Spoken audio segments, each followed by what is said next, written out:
Bom dia. Pode sentar, por gentileza. Eu quero trazer a palavra que a gente teve aqui na madrugada, de volta. Números 13, capítulo, vou ler na NVI. Números 13, versículo 25. Ao fim de 40 dias, eles voltaram da missão de reconhecimento daquela terra. Eles então retornaram a Moisés e a Arão e a toda a comunidade de Israel em Cádiz, no deserto de Parã, onde prestaram relatório a eles e a toda a comunidade de Israel. Eles mostraram os frutos da terra e deram o seguinte relatório a Moisés: Entramos na terra a qual você nos enviou, onde há leite e mel com fartura. Aqui estão alguns frutos dela. Mas o povo que lá vive é poderoso, e as cidades são fortificadas e muito grandes. Também vimos descendentes de Enaque. Os amalequitas vivem no Neguebe, os hititas, os jebuseus e os amorreus vivem na região montanhosa. Os cananeus vivem perto do mar e junto ao Jordão. Então Calebe fez o povo calar-se perante Moisés e disse: Subamos e tomemos posse da terra. É certo que venceremos. Mas os homens que tinham ido com ele disseram: Não podemos atacar aquele povo. É mais forte do que nós. E espalharam entre os israelitas um relatório negativo acerca daquela terra. Disseram: A terra para a qual fomos em missão de reconhecimento devora os que nela vivem. Todos os que vimos são de grande estatura. Vimos também os gigantes, os descendentes de Enaque, diante de quem parecíamos gafanhotos, a nós e a eles. Esse aqui é o resultado, de 12 homens, a resposta, o relatório de 12 homens que saíram com uma missão de verem, de espiarem e de trazerem para os seus liderados, como era, como estava, qual era a condição, onde se localizava, o que tinha e o que não tinha na terra que Deus havia prometido, pela qual o povo de Israel tinha andado aquele tempo todo. Pois bem, todos viram as mesmas coisas. E aqui a gente já pega, e traz um versículo que eu digo para você para que a sua vida prospere, para que a sua vida cresça, que é: se os teus olhos forem bons, todo o teu corpo terá luz. Mas se os teus olhos forem maus, o teu corpo estará em trevas, em densas trevas, está escrito, grandes trevas. Esse povo foi, viu, passou lá 40 dias, vendo, confirmando, pelo que nós lemos aqui, inclusive. Eles passaram 40 dias confirmando que a terra era tudo aquilo que o Senhor tinha falado. Boa, uma terra de vastidão, vasta, larga, grande. Uma terra que tinha leite e mel, e quer dizer, o que havia de comer, o que havia de beber, o que havia para se extrair daquela terra era algo próspero. A palavra era fartura. Isso pôde-se constatar por aqueles que foram até lá. Mas aqui nós temos dos 12, nós temos 10 homens que foram, que viram tudo isso, que perceberam, passaram lá naquela terra 40 dias, né? Porque, vamos lá, uma coisa é a gente... É igual quando você faz uma viagem, né? Quando você vai para um lugar ruim, um lugar que não é agradável, um lugar que a presença que tem lá não é agradável, que o lugar não é bom, não é adequado, você fica bem ou você fica mal nesse lugar? Mal. E a tua vontade é de continuar, você fica tranquilo, ou a tua vontade é aquela vontade de ir embora, eu quero voltar, né? Que dia que eu volto? É assim ou não é? Você quer voltar. Quando você vai para um lugar que não está agradável, você quer voltar, você quer né, sair dali, você não quer estar ali. Nós não vemos nada disso. Nós não vemos, né? Não tem aqui uma passagem dizendo que eles estavam já aflitos para voltarem, porque a experiência foi ruim, porque não era uma terra segura, porque era perigosa, porque não dava para ficar por conta do grande risco que eles corriam, né? Até porque alguns deles disseram, diante de quem parecemos gafanhotos a nós e a eles. Então, os olhos de alguns aqui, e o nosso olho, quando a Bíblia diz esse olhar, tem a ver com o nosso espírito, com o espírito que está regendo a nossa vida. Porque nós temos o espírito de vida, né, que é o espírito que nos mantém vivos, que é o espírito que me mantém aqui agora de pé, né, porque não é o meu corpo que me mantém de pé, mas o espírito, porque quando você já foi a algum velório, você viu que ali tem um corpo, e às vezes o corpo está inteiro. É ou não é verdade? Quando você vai no velório, tem um corpo ali. Os órgãos estão todos ali. O que não tem mais ali? Por que aquele corpo não vai mais respirar? Por que aquele corpo não vai mais se levantar? Por que aquele corpo não vai mais ter nenhuma atividade? Porque não há mais espírito, o espírito foi tirado. Então esse é o primeiro espírito que todo mundo tem, que é o espírito de vida. Mas a partir do momento que nós temos o Espírito de Deus, que é o Espírito do Senhor Jesus, que é o Espírito Santo, a partir do momento que uma pessoa crê em Jesus, ela passa a ter com ela o Espírito que estava em Jesus, que é o Espírito Santo. Então ela vai ter como ver as coisas pela ótica de Deus. Ela vai passar a olhar as coisas pela ótica de Deus. E esse tem que ser um dos nossos ideais de vida para servirmos, para sermos discípulos de Jesus.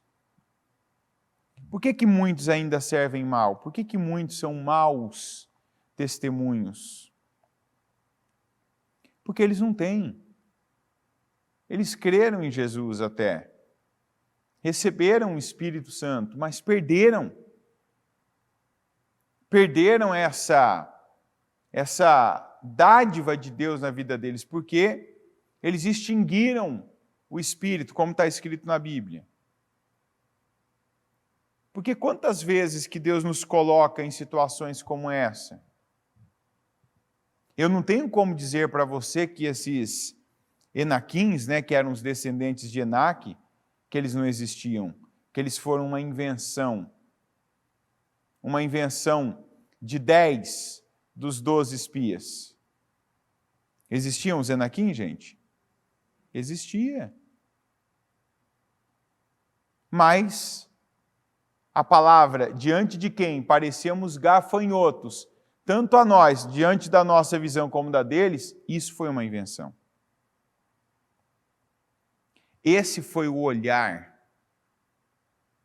que convenceu muita gente. Essa foi a visão que foi transferida para muita gente. A visão espiritual que foi transmitida, que foi transferida, né? Que foi disseminada e que afetou a tantos. Eu vou entrar numa terra que eu sou como um gafanhoto, onde tem gigantes.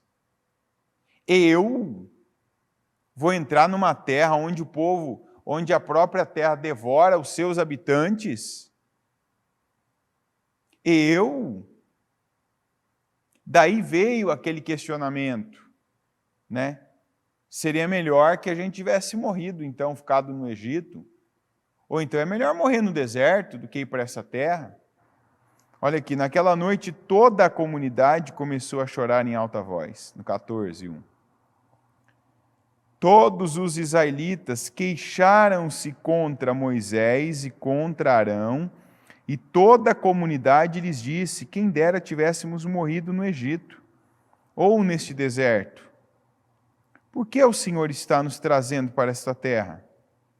Só para nos deixar cair a espada?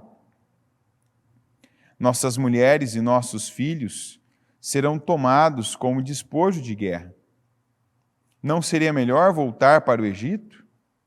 E disseram uns aos outros: escolheremos um chefe e voltaremos para o Egito. Então Moisés e Arão prostraram-se, rosto em terra, diante de toda a assembleia dos israelitas. Josué, filho de Num, e Calebe, filho de Jefoné, dentre os quais haviam observado a terra, rasgaram as suas vestes e disseram a toda a comunidade dos israelitas: a terra que percorremos em missão de reconhecimento é excelente. Se o Senhor se agradar de nós, Ele nos fará entrar nessa terra, onde há leite e mel com fartura, e a dará a nós. Somente não sejam rebeldes contra o Senhor, e não tenham medo do povo da terra, porque nós os devoraremos como se fossem pão. A proteção deles se foi, mas o Senhor está conosco. Não tenham medo deles. Mas a comunidade toda falou em apedrejá-los. Então, a glória do Senhor apareceu a todos os israelitas na tenda do encontro. E o Senhor disse a Moisés: até quando este povo me tratará com pouco caso? Até quando se recusará a crer em mim, apesar de todos os sinais que realizei entre eles? Eu os ferirei com praga e os destruirei, mas farei de você uma nação maior e mais forte do que eles. Moisés disse ao Senhor: então os egípcios ouvirão que pelo teu poder fizeste esse povo sair dentre eles, e falarão disso aos habitantes desta terra. Eles ouviram que tu, ó Senhor, estás com este povo e que te veem face a face, Senhor, e que a tua nuvem paira sobre eles e que vais adiante deles numa coluna de nuvem de dia e numa coluna de fogo de noite. Se exterminares este povo, as nações que ouvirem falar do que fizeste dirão: o Senhor não conseguiu levar esse povo à terra que lhes prometeu em juramento. Por isso, os matou no deserto. Mas agora, que a força do Senhor se manifeste, segundo prometeste. O Senhor é muito paciente e grande em fidelidade, e perdoa a iniquidade e a rebelião, se bem que não deixa o pecado sem punição. E castiga os filhos pela iniquidade dos pais até a terceira e quarta geração. Segundo a tua grande fidelidade, perdoa a iniquidade deste povo, como a este povo tens perdoado desde que saíram do Egito até agora. O Senhor respondeu: eu o perdoei, conforme você pediu. No entanto, juro pela glória do Senhor que enche toda a terra, que nenhum dos que viram a minha glória e os sinais miraculosos que realizei no Egito e no deserto e me puseram à prova, e me desobedeceram 10 vezes, nenhum deles chegará a ver a terra que prometi com juramento aos seus antepassados. Ninguém que me tratou com desprezo haverá. Mas como meu servo Caleb tem outro espírito e me segue com integridade, eu o farei entrar na terra que foi observar, e seus descendentes a herdarão. Aqui nós vemos todo mundo aqui que teve oportunidade. Nós vemos que todo mundo teve oportunidade. Isso significa que ninguém pode dizer assim, não, mas no meu caso, falaram para mim. No meu caso, eu fiquei sabendo. No meu caso, quem entende me disse isso. Não. Não cabe isso. Eu volto na parte da visão. Qual foi o pecado, qual foi o ponto que Deus pegou, que Deus importou e falou aqui no capítulo 14 do povo? O Senhor usa duas expressões para tratar do pecado. Ele diz, que o povo tinha pecado 10 vezes. Mas qual foi o pecado agora que fez Deus dizer assim, esse povo agora, eu vou agora acabar com esse povo aqui no deserto e vai entrar o Moisés. Eu farei de você, Moisés, um grande povo, mas esse povo não entra. Quais foram as duas expressões que Deus usou para falar do que aquele povo tinha feito? Desprezo. E qual a outra expressão? Pouco caso. Vamos parar agora e falar sobre essas duas situações, que são a mesma. Desprezo. A quem os israelitas, a quem aqueles 10 espias desprezaram?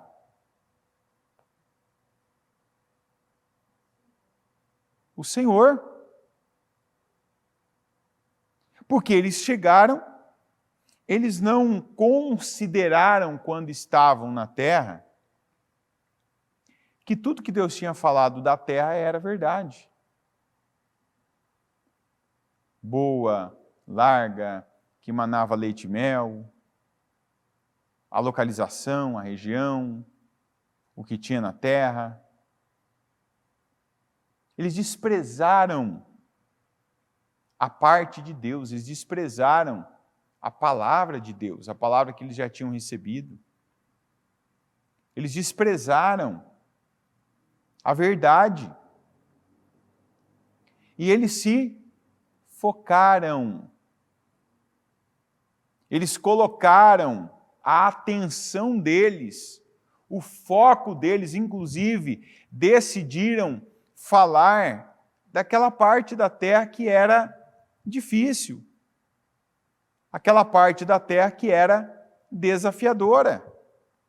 Mas falaram dessa parte, falaram dos Enaquins, falaram dos desafios daquela terra, dos habitantes daquela terra, falaram como se Deus não existisse e não os tivesse levado até lá e que não fosse Deus quem os tivesse prometido aquela terra. Ou seja, Deus viu aquilo e pensou, mas espera aí, quem que levou esse povo até essa terra? Eles em nenhum momento aqui, em nenhum momento, pode ler o capítulo 13 todo, pode ler o capítulo 14 de novo.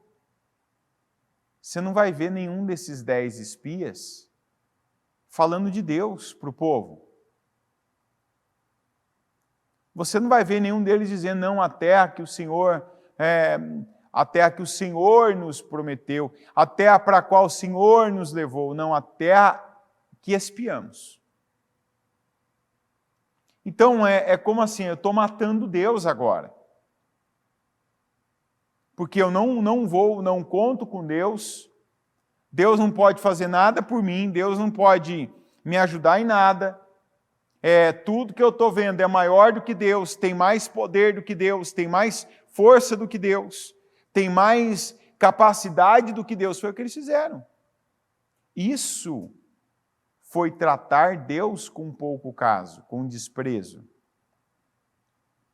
E foi esse o relatório inflamado, foi esse o relatório fermentado que eles passaram e assim, fermentaram toda a sociedade ali dos israelitas. Eles simplesmente, em tudo que eles falaram, em tudo que eles passaram para o povo, eles desprezaram Deus. Não havia, você não vê, não havia a consideração de Deus ali, não havia, né, o temor de Deus. Não havia um olhar para Deus. E é o que algumas pessoas estão fazendo. Olha, eu falando, né, de servo, de discípulo, você sabe onde às vezes acontece isso? Na igreja.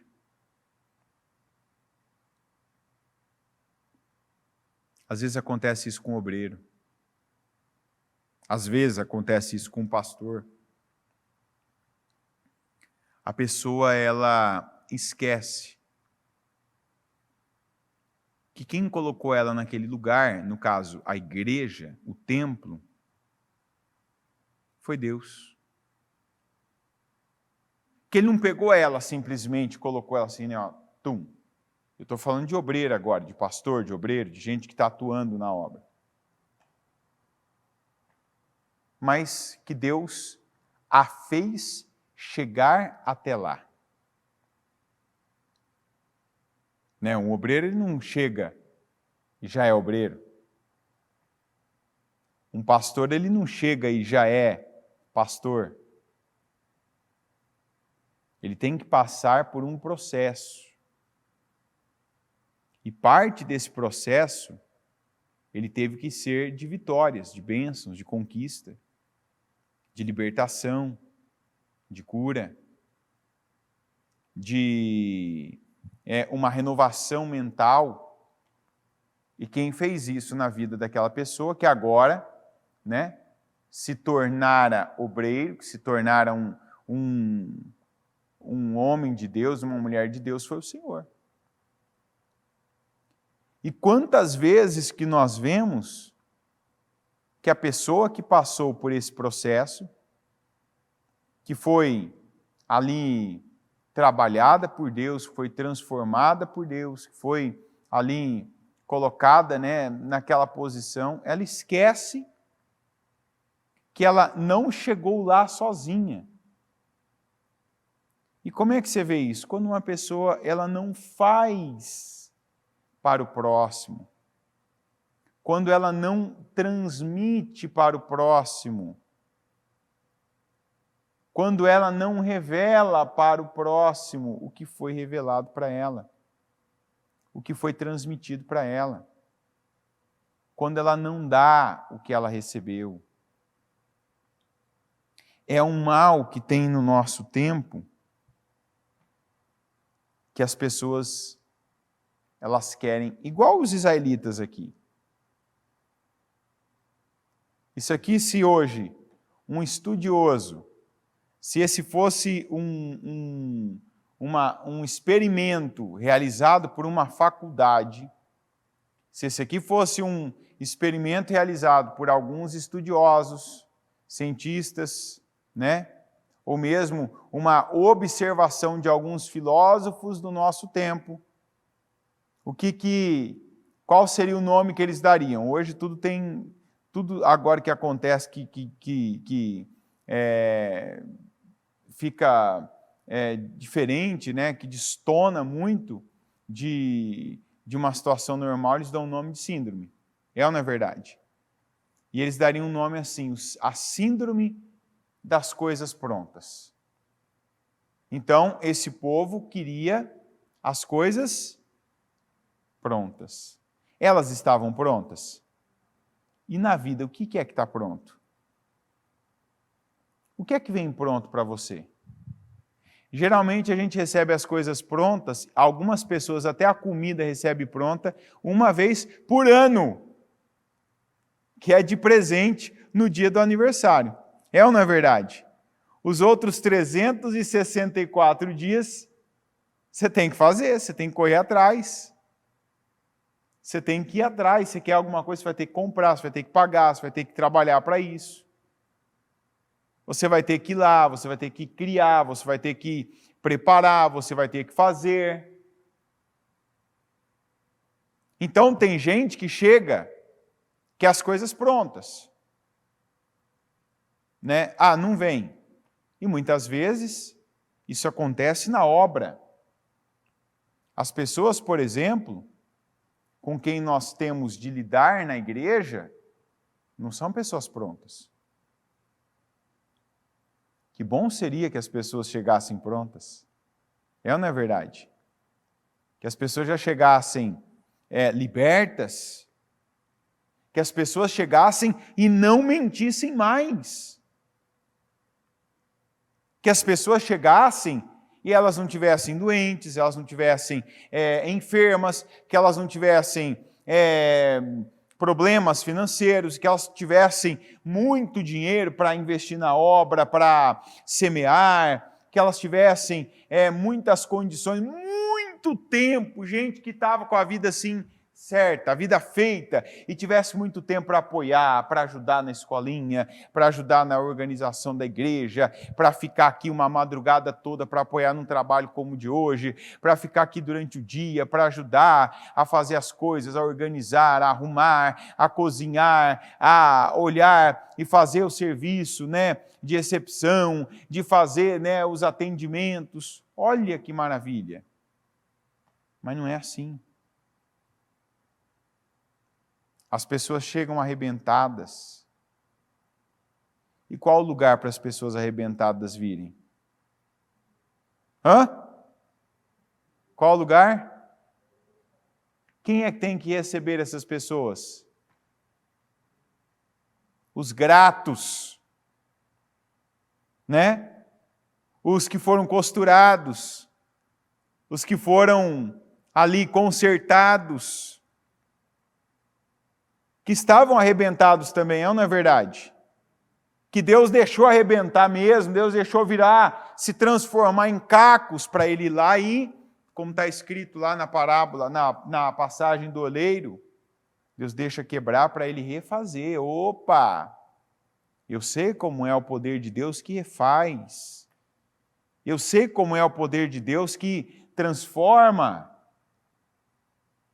Então, eu já vivi isso, eu já passei por isso, então, agora é a minha vez de ter paciência, agora é a minha vez de ser parte do processo na vida de alguém, agora é a minha vez de passar a mensagem certa, de falar a coisa certa, de dar a palavra certa. É a minha vez. Só que quantas vezes que nós vemos 10 espias? Quantas vezes que nós vemos gente da síndrome das coisas prontas? Que não tem a paciência. Que não tem a palavra. Né? Que não consegue ver que uma pessoa ainda, ela não sabe fazer. Ah, mas ela já ouviu. A gente também, quantas vezes que a gente ouviu o que tinha que fazer, ainda assim depois acabou falhando, acabou errando,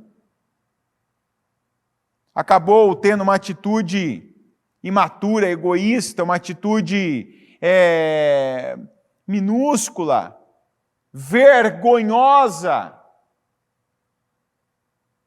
Igual ontem ainda atendi uma uma moça.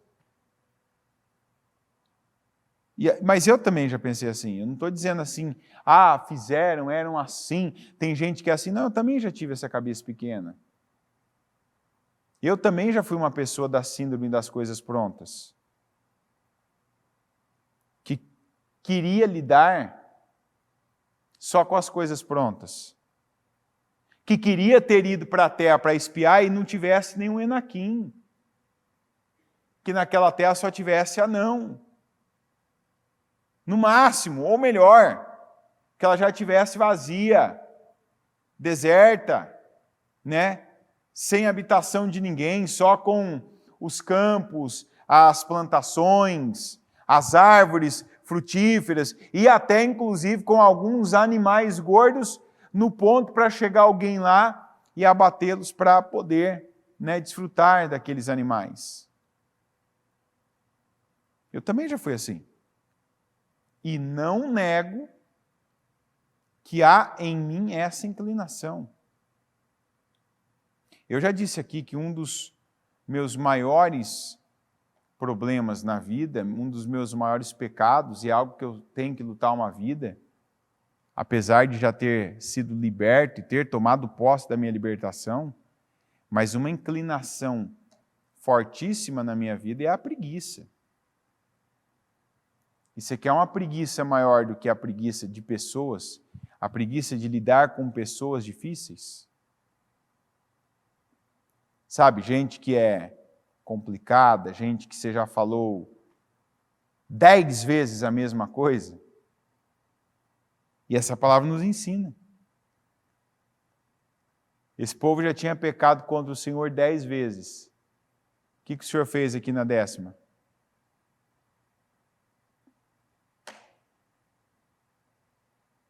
que Deus fez na 10ª? Perdoou.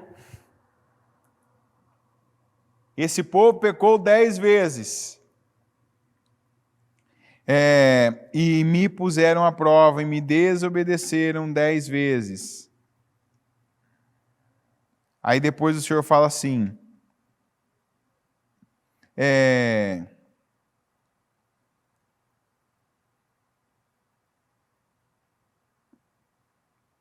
eu o perdoei, conforme você me pediu. Está lá. Eu sou melhor que Deus? Você é melhor que Deus? Que espírito que há em você? O espírito do mundo, o espírito da mentira, o espírito da preguiça, o espírito do egoísmo, ou o espírito do Senhor? Ou o espírito de um servo, o espírito de um discípulo dele? Se há em você o espírito do Senhor, o espírito de servo, você tem que aprender com essa passagem aqui. E começando, tendo visão. Visão. Não vou olhar isso, não vou olhar para esse lugar, não vou olhar para essa situação, não vou olhar para essas pessoas,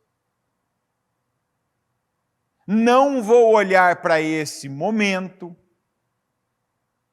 com o meu olhar. Não vou olhar com o meu olhar. Eu vou olhar com o olhar de Deus. Como é que Deus olha isso aqui? O que Deus, qual é o propósito de Deus para esse lugar, para essas pessoas? Qual é o propósito de Deus para isso aqui? Deus me colocou aqui, colocou diante de mim essa terra maravilhosa, bendita, essa terra que tem tudo que Ele falou, mas também tem aquelas situações desagradáveis, aquelas situações que não estão legais, aquelas situações que não são boas. Deus me levantou para a obra dele, Deus me levantou para representá-lo, Deus me levantou para servi-lo.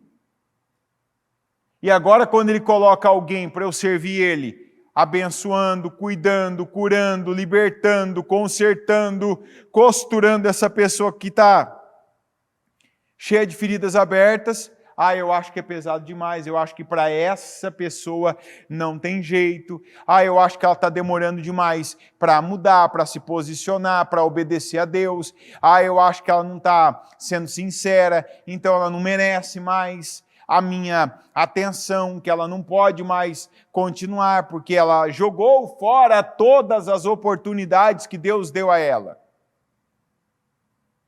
Um dia a gente foi assim. Está entendendo? Não, eu cheguei, já mudei. Não. A gente também precisou de paciência de alguém.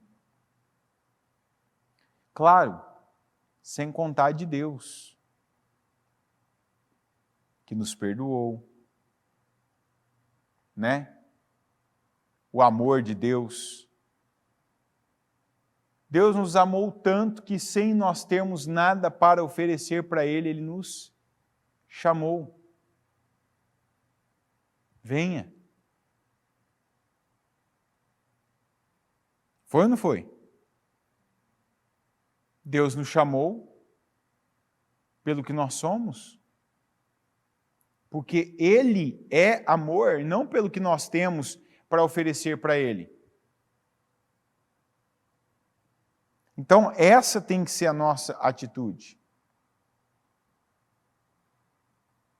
Essa tem que ser a nossa postura. E aqui eu falo, por exemplo, dos obreiros e pastores. Eu sei que sempre tem gente nos assistindo, né? Além das pessoas que estão aqui, os nossos Josués e Calebes, em nome de Jesus, né? Esses aqui são os remanescentes da madrugada, né? Porque a madrugada hoje foi, ou não é? A gente está aqui só com um quarto só da... Está quase na reserva da gasolina, né? É ou não é? A quem foi dormir cedo aqui foi dormir... Quem foi dormir... Aliás, quem foi dormir tarde aqui, né? Foi dormir 3h30. Ninguém... Quem foi dormir cedo, aliás, foi dormir 3h30. Ninguém aqui que estava na madrugada foi dormir antes disso. Então, os remanescentes. E eu acredito que quem está ouvindo isso, é obreiro, precisa ter essa consciência. Porque eu estava falando, né, a moça que eu atendi ontem veio, e ainda na hora entrei e falei, eu já tive esse mesmo comportamento. Não agora, graças a Deus, mas há tempos atrás, há bastante tempo atrás, de ser egoísta, de estar ali, de Deus ter te colocado num lugar abençoado, de Deus ter te colocado em evidência para abençoar. Deus, quando te abençoa, Deus, quando te dá alguma coisa, para você se colocar naquela condição com a qual Ele te levantou. Deus não dá sabedoria a uma pessoa para aquela sabedoria ficar represada na mente da pessoa, mas é para aquela sabedoria ser passada para frente. Julgar causas importantes, definir a vida de pessoas, porque sempre tem gente definindo vida de pessoas. Está entendendo? Por isso que a gente precisa orar quando alguém cruza o nosso caminho e a gente tem que tomar uma decisão que vai definir a vida de alguém ou pelo menos afetar a vida de alguém. A gente precisa orar pedindo sabedoria para Deus. Senhor, me dá sabedoria, porque eu não quero, né, tomar uma decisão, não quero falar uma coisa aqui que eu sei que vai definir, que vai impactar, que vai afetar a vida das pessoas e isso afetar elas para o mal. Isso afetar a vida das pessoas para, né, prejudicá-las, para para tirá-las, por exemplo, da tua presença, para afastá-las do teu caminho. Não. A gente precisa ter esse temor, principalmente quem é obreiro, que foi colocado como embaixador de Cristo, quem está, né, numa posição que é explícita, que é um realizador da obra, um obreiro que fica, né, exposto, uniforme, fica em pé, que prega no altar, que ora, né, pelas pessoas, que é um líder de trabalho, precisa passar por esse filtro aqui.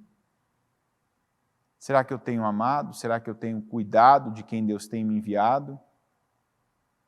Será que eu tenho tido a atitude, boa atitude, de colocar a missão à frente dos meus sentimentos, vontades, desejos?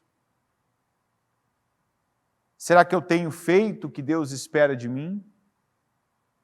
A moça veio, né, me fazer uma pergunta de casamento. Geralmente as pessoas em mim... Casamento que eu quero dizer da realização da cerimônia do casamento. Né? Eu queria saber como é que faz, tal. Eu falei, olha, você está na igreja, você é membro, né? Porque essa é uma condição. A pessoa precisa ser membro da igreja, tá aqui já, né, na igreja, porque senão não adianta só ela receber a cerimônia, que ela também receberia lá no cartório, né? Que não vai além disso para ela. Aí fui conversar, né? Saber mais, né? Cadê o seu marido? Enfim.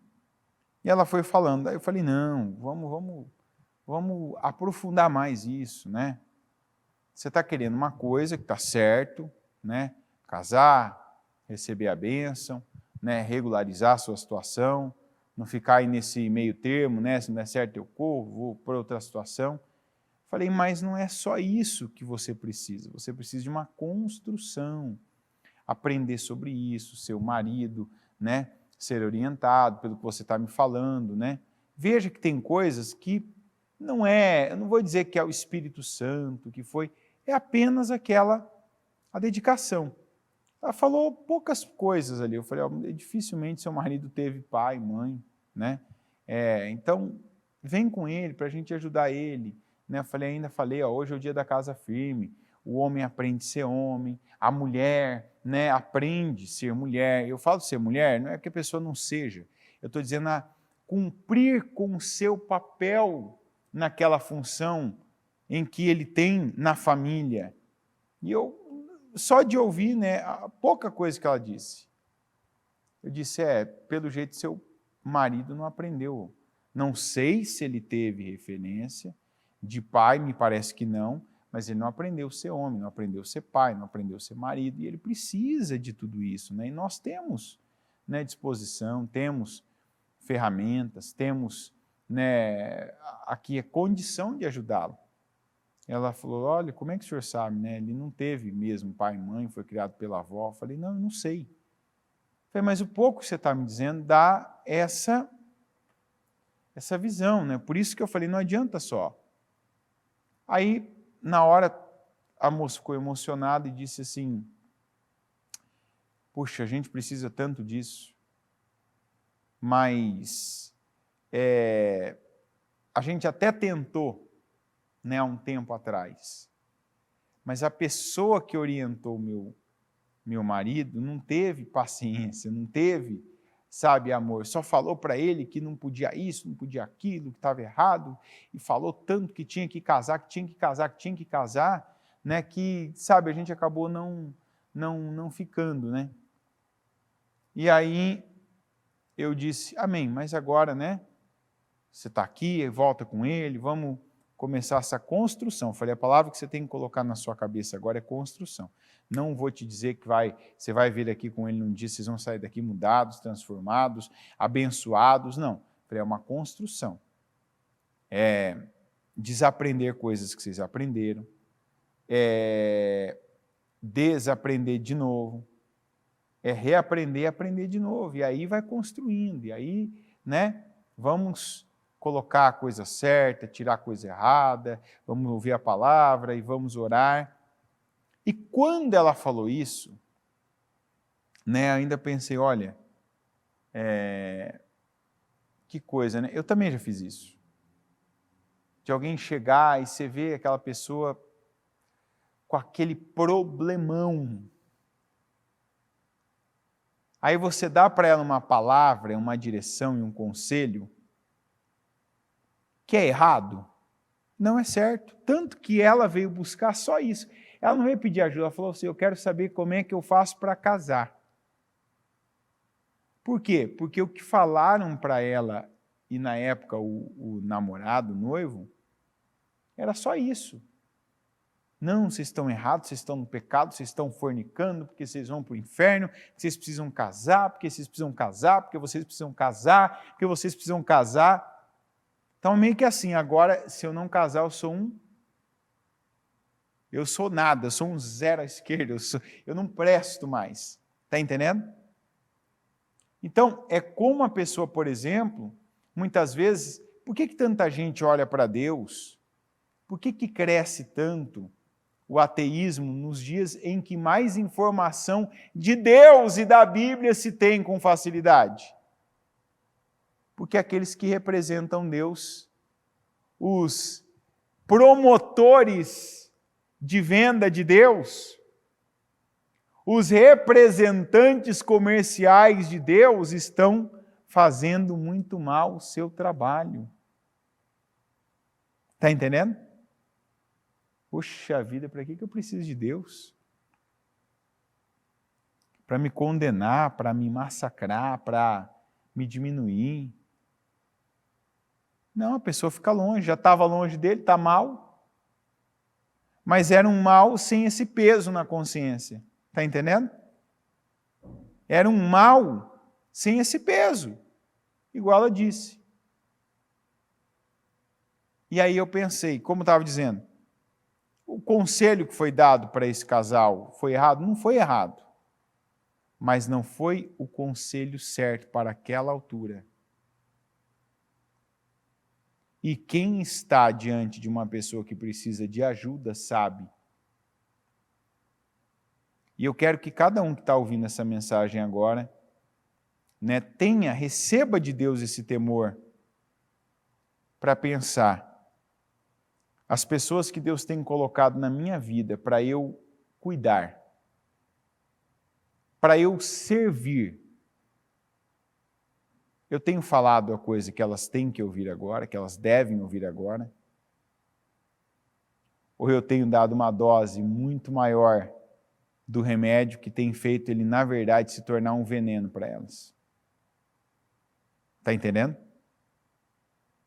Tem gente que chega diante de você, obreiro, pastor, discípulo de Jesus, evangelista,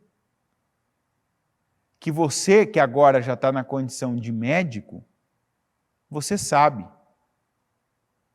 Essa pessoa precisa, para ela ser curada, ela vai precisar de uma dose cavalar.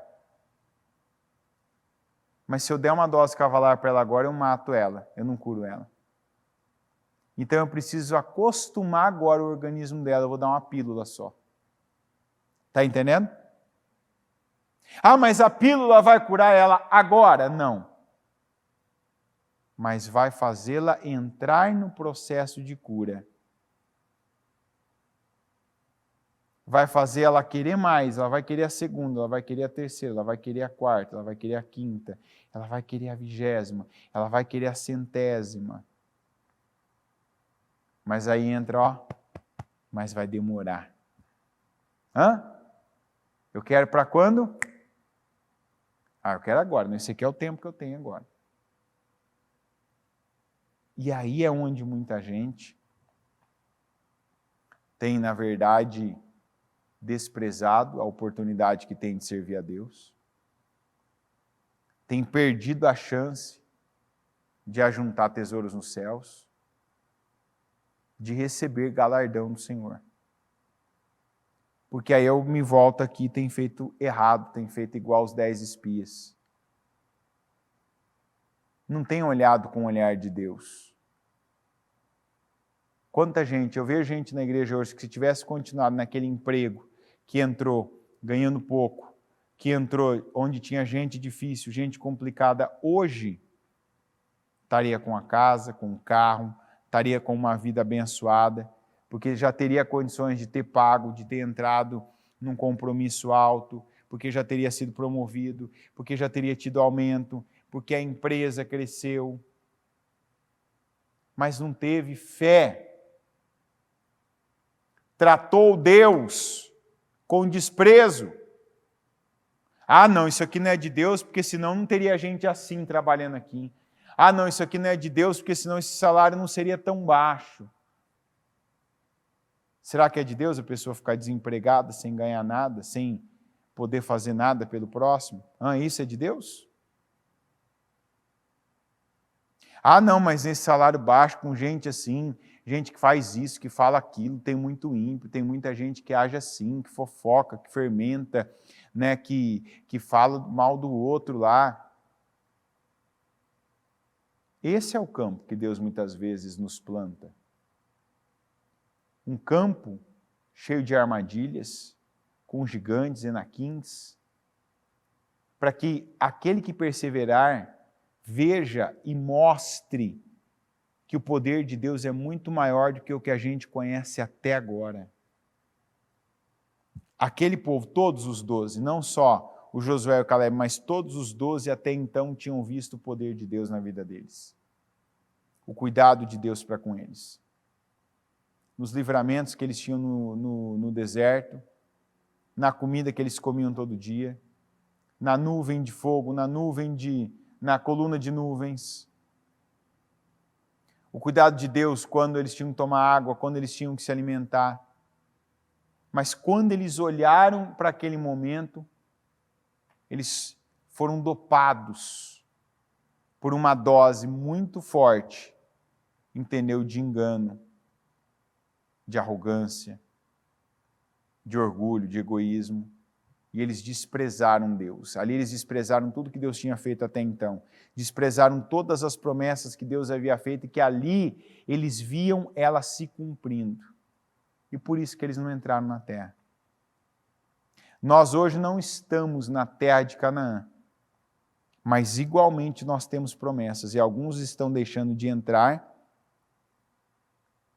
no gozo do Senhor, entrar, né, e viver o cumprimento da promessa, porque também estão tratando Deus com desprezo, porque têm maus olhos, porque estão olhando com olhos errados e porque estão tendo atitude errada. Coloque-se em pé, por gentileza. Com os seus olhos fechados e as mãos no seu coração,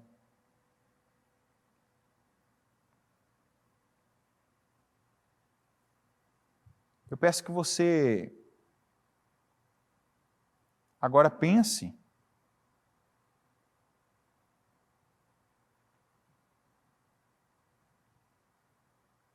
Pense sobre essa passagem.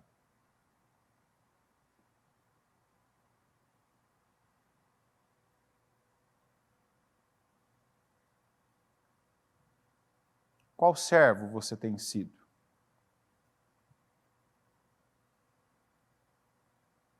O que tem considerado Deus? Tem olhado para Deus?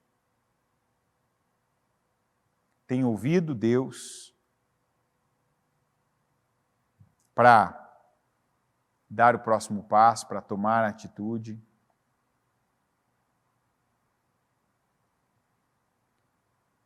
Para falar com as pessoas? Para passar o relatório? Para se posicionar onde você foi plantado? Ou não, você tem ainda agido pelo egoísmo, tem agido pela mentira, pela falsidade, tem desprezado Deus, olha só de forma secular.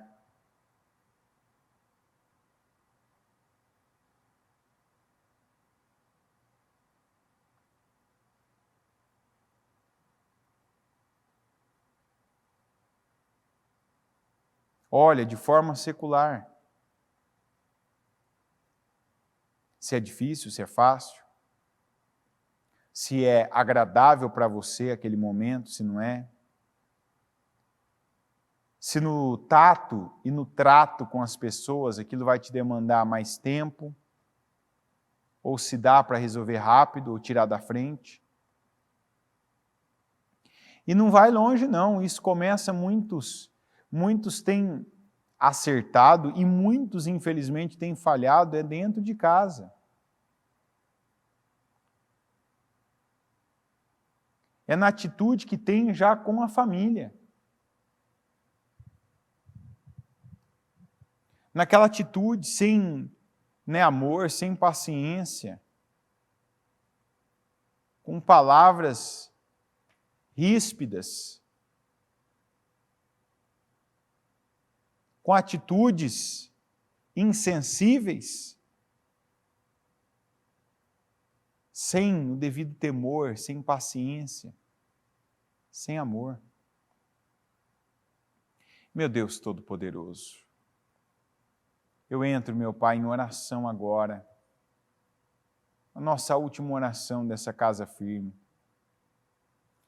E o que eu te peço, meu Deus, é primeiro essa consciência. Eu oro para que cada um que está ouvindo essa mensagem, essa palavra, cada um que está com o Senhor agora, cada um, meu Deus, que dedica esse tempo para aprender a ser um servo, um discípulo melhor, que cada um que dedica esse momento, que aprenda, meu Deus, aprenda com o exemplo de Josué e de Caleb, que veja, meu Deus, como nós devemos olhar, como nós devemos agir, como nós devemos nos comportar em cada uma das missões que o Senhor tem atribuído a nós. Que cada um, meu Deus, veja como deve se voltar, meu Pai, para cada situação. Como nós, meu Deus, estamos aqui agora, eu peço, nos ensina. Nos ajuda, meu Deus, a termos uma boa atitude. Nos dê paciência. Coloca temor.